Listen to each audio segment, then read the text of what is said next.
വിജയുടെ ഇതിനു മുമ്പ് നടന്ന പല പ്രസംഗങ്ങളും ഞാൻ ശ്രദ്ധിച്ചു.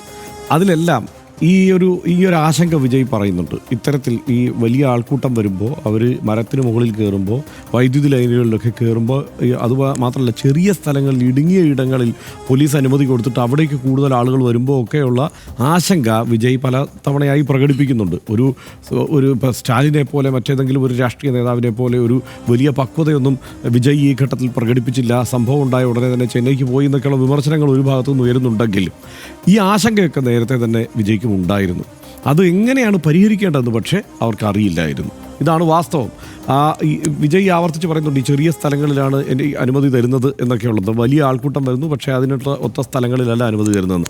മറുപക്ഷം ഉന്നയിക്കുന്ന ഒരു ആരോപണം, ഇത്തരം ചെറിയ സ്ഥലങ്ങളിലാണ് വെക്കുന്നത്, അധികം ആൾക്കാരൊന്നും വരുന്നില്ല, പക്ഷേ ആൾക്കൂട്ടത്തെ ഗംഭീരമായി കാണിക്കാൻ വേണ്ടി ഇടുങ്ങിയ ഇടങ്ങളിൽ തന്നെയാണ് അനുമതി ചോദിച്ചിരിക്കുന്നതെന്ന് പറഞ്ഞിട്ട് ഈ അനുമതി ചോദിച്ച ഈ സ്ഥലത്തിൻ്റെ, ചിലപ്പോൾ ഈ സ്ഥലത്ത് തന്നെ ആയിരിക്കും കരൂരിൽ അനുമതി ചോദിച്ചിട്ടുണ്ടാവുക, ആ സ്ഥലത്തിൻ്റെ അനുമതി ചോദിച്ചുകൊണ്ടുള്ള കത്ത് അവർ പുറത്തുവിട്ടിട്ടുണ്ട്. മറ്റൊന്ന്, അവിടെ ഈ സംഘടനയ്ക്ക് ഒരു സംഘടന എന്ന നിലയിൽ അതൊരു വലിയ പക്വതയാർജിച്ച ഒരു പരുവത്തിലേക്ക് എത്തിയിട്ടില്ലല്ലോ.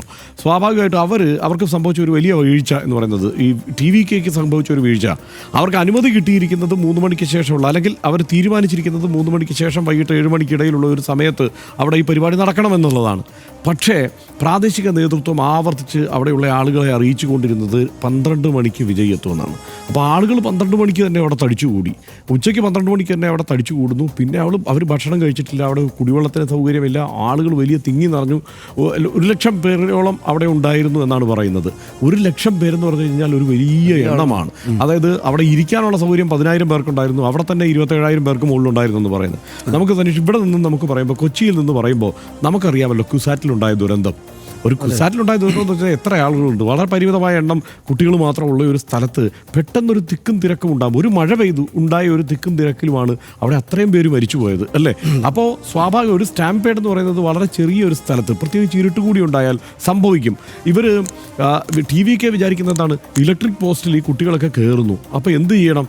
എന്നാൽ പിന്നെ ആ സമയത്ത് വിജയ് വരുമ്പോൾ കറണ്ടൊക്കെ കട്ട് ചെയ്യാൻ പറഞ്ഞാലോ? ഇത് അവരുടെ ആലോചനയാണ്. ഈ ഇലക്ട്രിസിറ്റി ബോർഡിനെ വിളിച്ച് പറഞ്ഞിട്ട് ആ രീതിയിലൊരു ആവശ്യം ഉന്നയിക്കുകയാണ്. പക്ഷേ എന്താ പ്രശ്നം എന്ന് വെച്ച് കഴിഞ്ഞാൽ,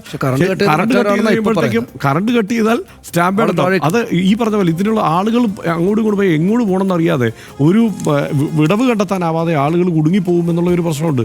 അവിടെ ചെരുപ്പേറുണ്ടായിട്ടുണ്ടെന്നുള്ളത് CCTV ദൃശ്യങ്ങൾ വെച്ചിട്ട് തന്നെ അവർ വാദിക്കുന്നുണ്ട്. രണ്ടാമത്, ഈ കുടിവെള്ളം വിജയ് കുടിവെള്ളം ഇട്ട് കൊടുത്തത് ഈ ആളുകൾ ആകെപ്പാടെ വെപ്രാളപ്പെടുന്നത് കണ്ടിട്ട് തന്നെയായിരിക്കും. ഇതൊക്കെ പെട്ടെന്ന് അങ്ങ് സംഭവിച്ചു പോകുന്നതാണ്.